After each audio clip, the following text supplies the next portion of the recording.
Olá, estamos no ar com o Primavera Saúde e o nosso tema de hoje é hábitos alimentares. Nós vamos falar sobre os hábitos alimentares porque cada vez mais, nos dias atuais, os cardápios estão mudados. Muitos produtos estão sendo retirados do prato, né? Para isso eu vou receber aqui no estúdio a nutricionista Daniele Rocha. Seja bem-vinda. Muito obrigada. Bom, Daniele, essas mudanças alimentares, realmente a gente percebe que muita gente tem cortado alguns produtos, cortado carboidratos ou outros, enfim, outros ingredientes, né, do prato e daquilo que se cozinha. Isso tem sido feito por restrições ou por opção, realmente? Na realidade, hoje a gente está aí cada vez mais com excesso de informação, né? Muita informação, principalmente pela internet, que tem aumentado cada vez mais nos últimos anos, né? E eu costumo dizer que o excesso de informação mata informação, né? Então hoje tem muita informação e as pessoas não sabem nem o que fazer ou por onde começar e fazem por conta, né? Começam fazendo sozinhas, muitas vezes levando a sérios riscos de saúde, que é o que a gente tem visto no consultório, assim, com bastante frequência, né? E hoje existe, inclusive, muita informação, é o que eu tenho visto, assim, muita informação e pouca verdade. Né? O que é essa muita informação, pouca verdade? O que é verdade para mim? Qual é a minha verdade pode ser não ser a verdade para você, né? O que o seu organismo precisa, como é que é a sua rotina, o seu dia a dia, as doenças que você tem, então o seu todo, né? Os seus hábitos alimentares, relação à questão da cultura alimentar, né? Onde a pessoa vive, a cultura também alimentar que a família tem, não só a pessoa, mas a família como um todo, né? Então quando a gente vai ver a alimentação do nosso paciente, do indivíduo, a gente vê o todo dele, né? E através desse todo, a saúde dele, como está no estado atual, os exames bioquímicos, a rotina, os exercícios, o dia a dia, o sono, são muitas coisas que a gente leva em consideração para ver o que deve ser feito para aquele indivíduo ou não, né? O que coloca, o que não coloca. E eu costumo até dizer, às vezes, a gente melhorando 50% em relação ao estado que ele está, já está ótimo. Não precisa fazer aquela coisa toda e tirar tudo aquilo, né? Mas aos pouquinhos ir arrumando. E é o que tem sido feito, né? Mudanças muito drásticas até, né? Na questão do cardápio, por exemplo, retirar completamente o carboidrato do seu dia a dia. Com muito, assim, a gente tem visto cada vez mais. As pessoas estão com medo de comer carboidrato. Virou um vilão. Virou um vilão, assim, mas o que acontece, né? Depois que veio essa questão assim da revolução industrial, né, da indústria alimentícia, principalmente ali na década de 90, né, veio os sucos de pacotinho e veio as coisas industrializadas. Até ali as pessoas não sabiam, a gente não sabia aonde que aquilo ali iria nos levar. Né? A gente não fazia ideia do quão mal poderia fazer. E hoje a gente está vendo isso, né? A gente está pagando esse preço, né, de tudo isso que aconteceu ali na década de 90 com esses produtos alimentícios que vieram com muita força. Mas naquela época a gente não sabia o quão mal poderia fazer, tanto é que todo mundo comia. Isso pode ser uma das explicações para essa questão de que hoje em dia a gente percebe muito intolerâncias e alergias a alimentos que não se via há poucos anos atrás. Com certeza. Mas, na realidade, as intolerâncias a gente vê com muita frequência, assim, na prática clínica, por as pessoas consumirem sempre a mesma coisa. A gente vê, assim, dando muita intolerância ao trigo, ao leite, ao ovo, principalmente alimentos que são proteínas alergênicas, assim. Mas as intolerâncias, elas têm acontecido muito por as pessoas comerem sempre as mesmas coisas. Inclusive, eu vejo dando intolerância ao feijão, à maçã, a banana, castanhas. Por quê? Como é que funciona, né? Tudo que o nosso corpo vai ingerir, todo alimento que a gente ingere, o corpo precisa quebrar aquele alimento. O corpo precisa digerir o alimento, o corpo precisa quebrar o alimento em micropartículas. E quem faz isso no nosso corpo são as enzimas.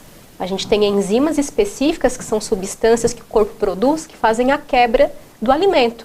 E uma intolerância é quando o organismo começa a parar de produzir aquelas enzimas. Ou não produz mais nada, ou produz de forma insuficiente.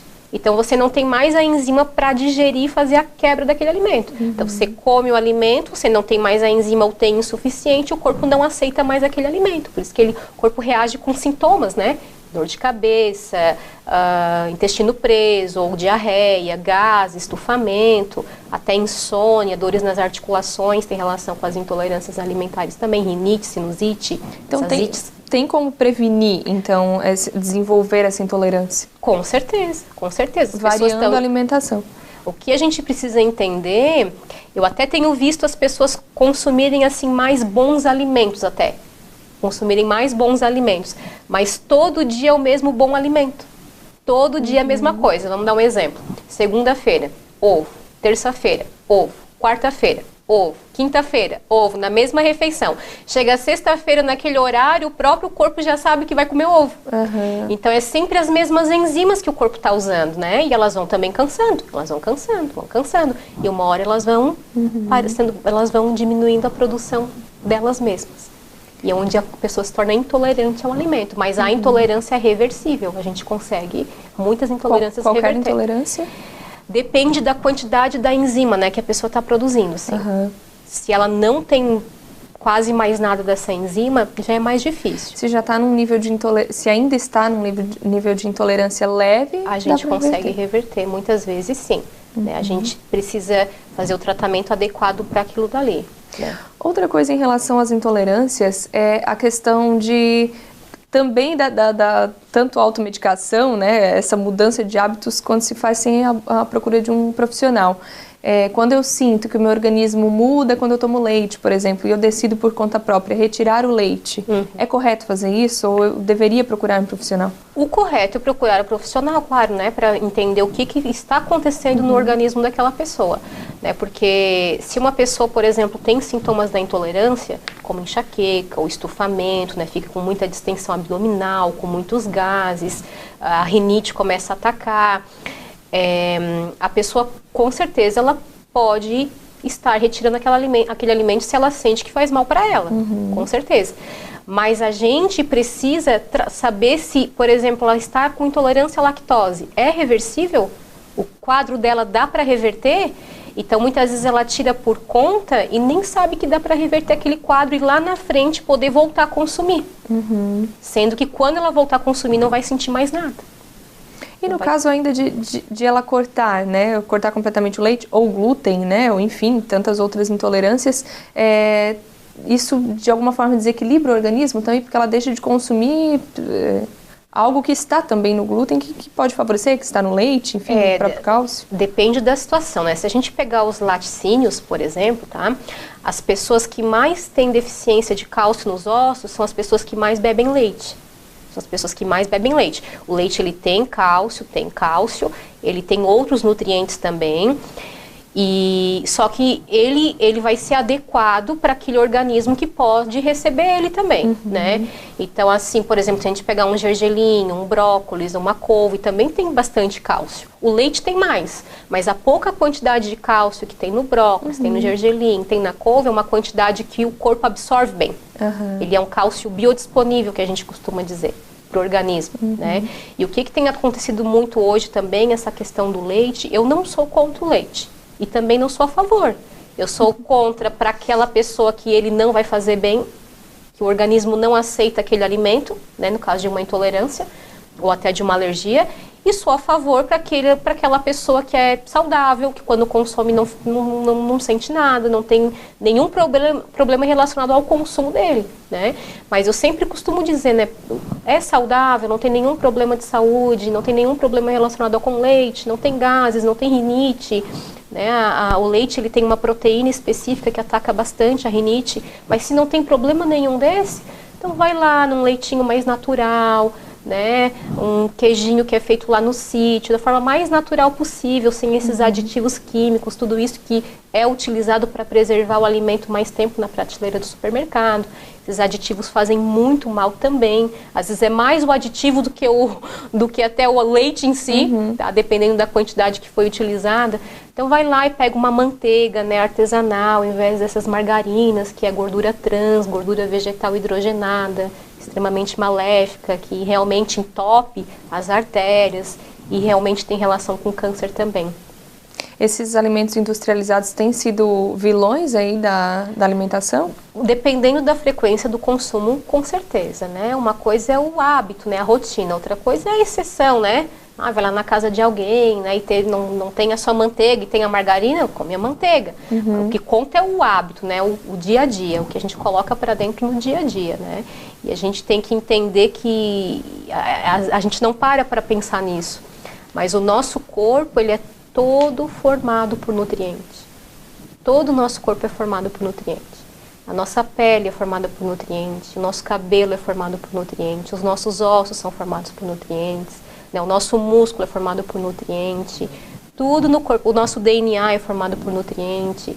Então, se a gente não ingerir esses nutrientes, os nutrientes que são compatíveis, né, com essa natureza estrutural do próprio corpo, o corpo não vai funcionar como deve. Ele vai ir capengando e as doenças vão vindo, como a gente tem visto cada vez mais, né? E se a gente for até ver em relação à questão do carboidrato, que você me perguntou antes, carboidrato é extremamente essencial para o funcionamento do organismo. A tireoide depende do carboidrato para poder ser produzida. 20% da produção da tireoide depende de carboidrato. Tá? O restante é a própria produção do organismo e 20% vem da ingesta de carboidrato. Selênio também, tireoide não funciona sem, não é produzida sem a quantidade necessária de selênio que o organismo precisa durante o dia. Tireoide depende de selênio para poder funcionar. Então, por isso, olha a importância dos nutrientes. E o carboidrato, testosterona, alguns outros hormônios também dependem de carboidrato para serem produzidos. E se eu cortar completamente o carboidrato do meu dia a dia, eu posso substituir de outra forma ou não? Mas aí, que tipo de carboidrato, assim? Se eu corto completamente, enfim, não como mais arroz, não como mais batata, que é o principal que o pessoal corta, né? Arroz, macarrão, batata, enfim. Pode prejudicar esses pontos que você falou, por exemplo? Com certeza, com certeza. O principal carboidrato que a gente precisa, o que a gente necessita é o carboidrato natural, né? Então, quanto mais vindo da terra, quanto mais ali da terra vir e menos processado for, porque daí perde todos os nutrientes também o alimento, né? Então, se for uma fruta, um aipim, um feijão tem carboidrato, os legumes tem, a cenoura tem. A gente só pensa no arroz, assim, né? Ou no pão. O pão, se a gente for ver, não é essencial, porque ele quase não nos nutre. Agora, um aipim, né, uma fruta, uma mandioca, um milho, esses aí sim tem nutriente. O pão refinado não tem nada, né? Pão d'água, pão fatiado de farinha branca. Ali é uma farinha que eles pegaram o trigo da plantação, tiraram a casca, começaram a moer, foram refinando. Até chegar na prateleira, foi tudo embora. Não tem mais nada. Então, não tem funcionalidade nenhuma para o organismo. Só que as pessoas gostam, porque lembra que eu falei que também tem a questão cultural? É da nossa cultura daqui, né? O cafezinho, com pãozinho, com bolinho. Se for para outros locais do nosso país, lá para cima, é mais cuscuz, uma tapioca. Né? Então, também tem essa questão cultural. E é da nossa cultura aqui. Só que no dia a dia, ingerir alimento que não nutre, que não tem nada, também não está certo. Então, a gente pode estar fazendo um pão mais natural, né? Eu ir lá, comprar farinha integral, fazer um pão caseiro em casa. Hoje também eles vendem, né, alguns pães caseiros integrais, assim, com farinha até integral orgânica, que é maravilhosa. No mercado tem para vender farinha integral orgânica. Ou seja, o trigo não foi usado agrotóxico, não foi usado nada. E ali daí veio da terra. Então, é mais nutritivo. Então, inclusive, tem locais aqui na nossa cidade que eles fazem pães integrais com farinha integral orgânica. Lojas de produtos naturais. Só a gente procurar que a gente acha. E o carboidrato, ele é essencial. É essencial. Teve um estudo, inclusive, nos Estados Unidos, olha só que interessante.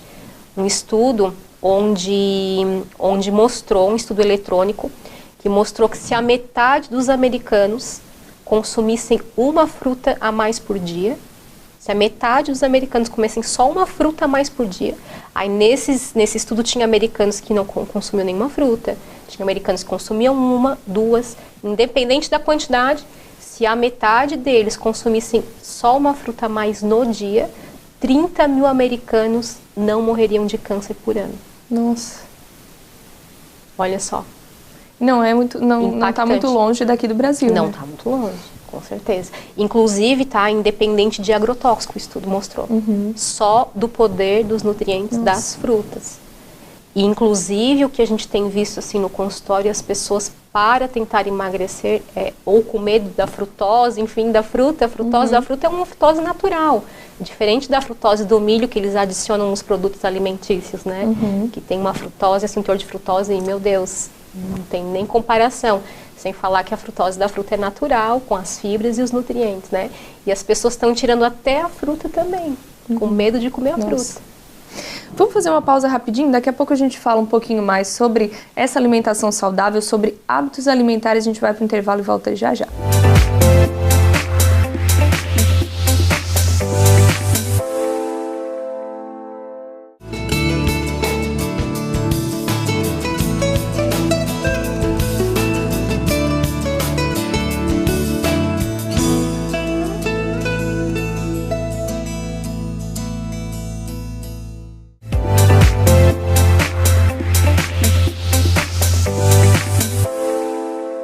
Nós estamos falando de hábitos alimentares e falando sobre alimentação saudável.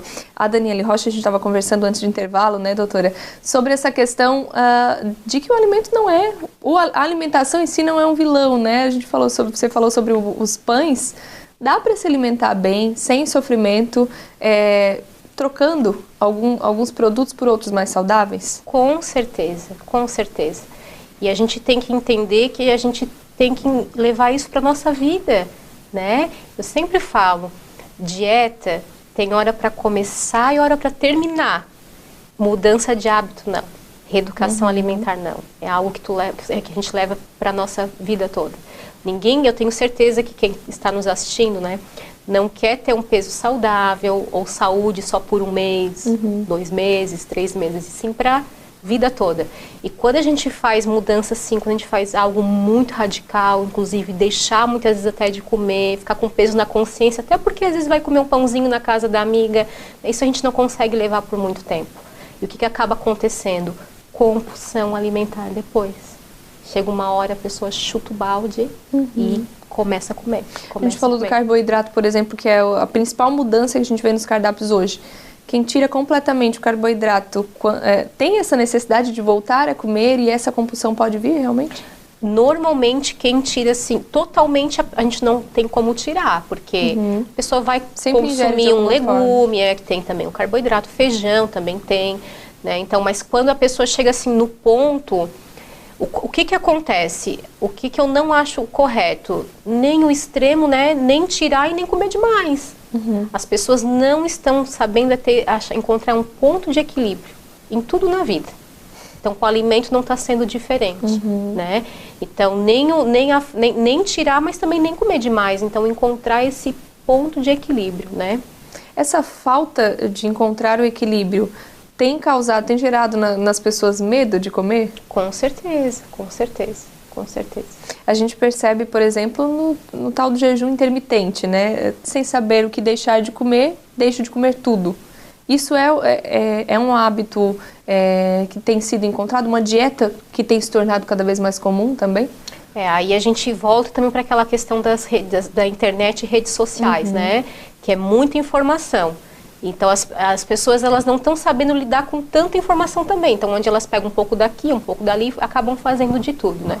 O jejum, cientificamente, ele tem mostrado benefícios em algumas doenças, inclusive como HIV também, câncer também, né? Mas a gente tem que ver a realidade da pessoa, do paciente. Vamos dar um exemplo aqui. Na realidade, o jejum, né, a origem dele já vem muito antes de Cristo, né? Começou muito antes de Cristo. Lá, se for estudar na Bíblia, se for estudar que é onde começou, na época de Moisés, até antes disso, já existia o jejum, porque era uma prática religiosa, né? Eles usavam como fortalecimento espiritual. E até hoje ainda é utilizado, né? Depois veio o Ramadã, ali os muçulmanos que também praticam o jejum. Então, na verdade, a origem dele é em relação a essa questão espiritual, né? Depois começou a estudar, né? Ficar tantas horas sem se alimentar, pode ajudar nisso, pode ajudar naquilo, mas por quê? Porque as pessoas também comiam o tempo todo, né? Não dá tempo nem do sistema digestório descansar, eu costumo dizer, né? Então, o jejum, ele tem até seus benefícios. Por exemplo, fazer um jejum de 10 horas, mas à noite, né? Não precisa se alimentar meia-noite, acordar às 5, 6 da manhã, né? A pessoa está sempre, ou você está sempre comendo, né? Sempre comendo. Então, se ela for dormir às 10 da noite e se for se alimentar às 10 da manhã, ali umas 8 da manhã, ficar umas 10 horas sem se alimentar, para o organismo também é interessante. O sistema digestório dá uma descansada também. E até como eu estava ali explicando, né? O ser humano, ele é um ser diurno e não noturno. Né? Então, ele foi feito, né? Ele foi programado para trabalhar, para se alimentar durante o dia. E de noite é hora de descansar, de relaxar, hora do sono.